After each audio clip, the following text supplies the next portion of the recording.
Hi mga ka-Real Thoughts and Real Thoughts is back. Story time!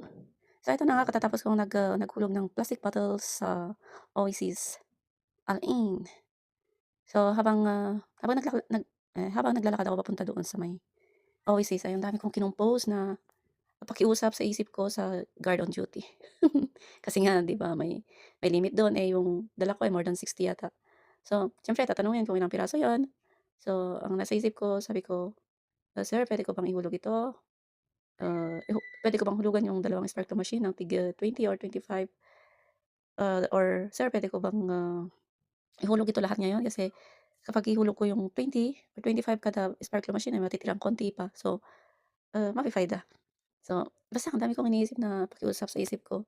Pero dahil, dahil medyo kampante ako na hindi istrikto yung naka-duty ngayong araw sa daytime, 'di tulad ng mga naka-duty ng gabi, ay hindi ako masyadong kinakabahan o ano. Ayun, nakarating ako sa may guard house, so tinaas ko lang yung plastic bottles ko, tapos ngumiti yung guard. So, ngumiti din ako, so sabi ko, "Is it working?" Sabi niya, "Everyday working." So yun, nagpasalamat ako at, dire-diretso na doon. So nahulog ko yung plastic bottles ng walang walang kung ano-anong drama na makipagtalo ka pa sa guard na, "Bakit ganito, ganyan?" So ayun, awa ng Diyos nakahulog ng walang walang, drama na naganap. So yun lang yung ang hirap makipot ng points ngayon at maghulog ng bote. Kasi ngayon mga ibang lahi yung Pinoy, nagbebenta na lang sila ng plastic bottles sa mga bumibili.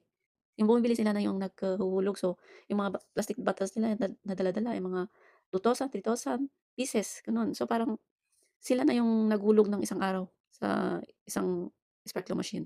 So hindi ka talaga kung yung iba hindi pa magpapasingit lalo na yung mga kabayan, 'di ba, mga kabayan pang may problema.